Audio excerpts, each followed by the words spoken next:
Hi, everybody. Welcome back. We're in topic 3 of Unit 3, still looking at when it matters most, in this case, doing kind of what we did in the last topic, looking at two sides of the same coin. So if that one was about pressing and resisting, this one's about détente and isolation. These are changing back focus again to regimes using sport, either to engage with each other and carve out a space where other things can happen, or for isolating each other, trying to show your displeasure with who they are and what they do. We'll look at that particularly with Israel later in this unit.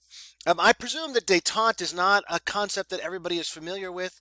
It's a political phrase that talks about an easing, a thawing in a relationship where tension abounds and where conflict seems likely because of how tense situations are.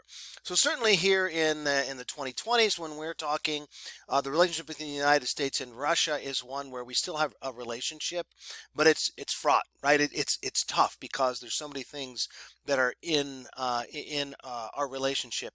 And one of the ways that we find to speak, in this case, is not through sports, but through space. So not sports space, space, outer space, where we cooperate to get people to and from the International Space Station. We hitch rides on on Russian rockets. It forces us to cooperate. We have people together, but it gives us a safe place to converse. So what you're looking for usually in détente, and here's a couple of examples from the Cold War between the United States and the Soviet Union. We were always looking for some way to thaw things. So the Cold War is a period where we don't confront each other directly on the battlefield, but we do confront each other in a lot of ways. And so those could be competitions that are direct in terms of science and technology and such, where we're competing, like in the space race, to go to outer space, and who's doing better, and what's going on there, who might win that race, and get those plaudits. But we also were fighting through proxy armies all over the world. So you're talking about a tension where you're not actually at war with each other, but you're at war through other forces. Uh, for example, in Afghanistan, the Soviet Union, when they went into Afghanistan in the 1970s, we backed the Mujahideen, which was a counterforce. So we didn't go into Afghanistan at that time to defend Afghanistan and from the Soviets, but we did arm a force. Similarly, when Angola's civil war started, both the Soviets and the United States backed rival factions who then favored us, and if they came to power, they would favor our ideology. So there was a lot of tension and a lot of pressure that plays out all over the world. So one of the places you could use was the sporting field. So you need something to prompt détente. So for political things to happen, then you need something, often need something else. And so one of the other important ones, relationships that needed thawing during the Cold War, was about the United States and the People's Republic of China. So we've talked about this China relationship in Taiwan a couple of times, specifically in the first couple of topics in Unit 1, where you're looking at who has the right to be recognized and what that means in the field of sport. The advantage in sports is that you can recognize more than one China. But for the United States and Chinese relationship, a lot is owed to the sporting relationship first that opens the political relationship. So pretty much from the time we decide to recognize Taiwan as a legitimate China in 1948-49, it means we do not have diplomatic relations, do not recognize the right of the People's Republic of China to act. And that lasts until the early to mid 1970s. And there is almost no relationship at all. Now, one of the reasons it doesn't get promoted sooner is because that version of China was not an economic powerhouse the way this one is. There's no incentive really to deal with them unless other things kind of develop. But at a table tennis ping pong tournament in 1971, things begin to change. So I'm going to give you a quick little recap of this and how it worked, how the détente, the space opened. But look at this quote on the bottom of the page. So this is one that kind of falls in the laps of both the United States and China.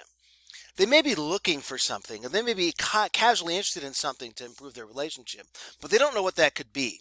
And so once this sort of emerges, the quote that's attributed to Mao from China is, "Let the little ball," in other words, the ping pong ball, "move the big ball," or the world or international relations.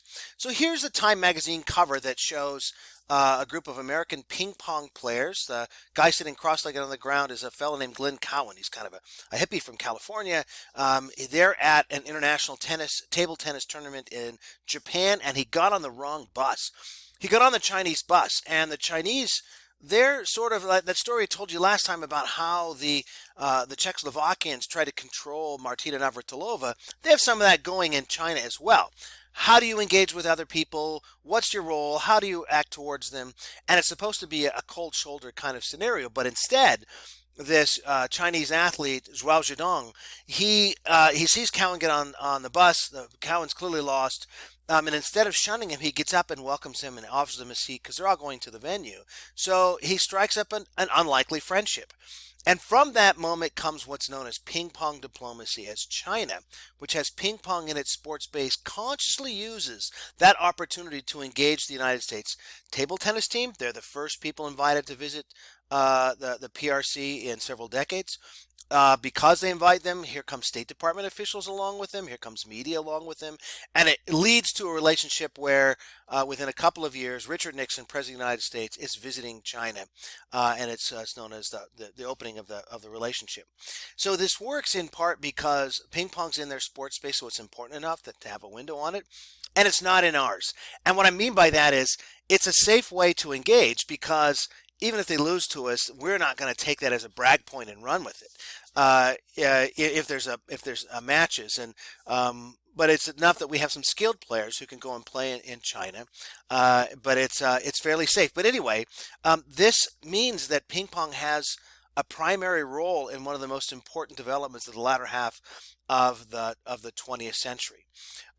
This isn't the only one. So with U.S. and Iran, it's a little bit different. Starting in 1979, we have not had diplomatic relations with them. In 1979, there was the Iranian Revolution. A lot of reasons for it. This isn't the place for that. Just to say that it goes against the kinds of people that we had supported in Iran for a long, long time. Hostages are taken from the U.S. Embassy. It's a tense, brutal, challenging time, and it lasts for several hundreds of days. Now, since then, we haven't had any way to talk except maybe passing informal notes, except in a very important avenue for Iranians, wrestling, Greco-Roman wrestling and other freestyle wrestling and some others, which are an Olympic sport, is a very important cherished tradition in the Iranian sports space. We have some great American wrestlers, but like with the ping pong example there, if we win wrestling matches, it's not like the country in the United States is going to take it and run. So there's a safe place for them to go. American wrestlers have gone to Iranian tournaments for several decades. Iranians have come to the United States to participate in tournaments for several decades. And that kind of exchange is a very important one.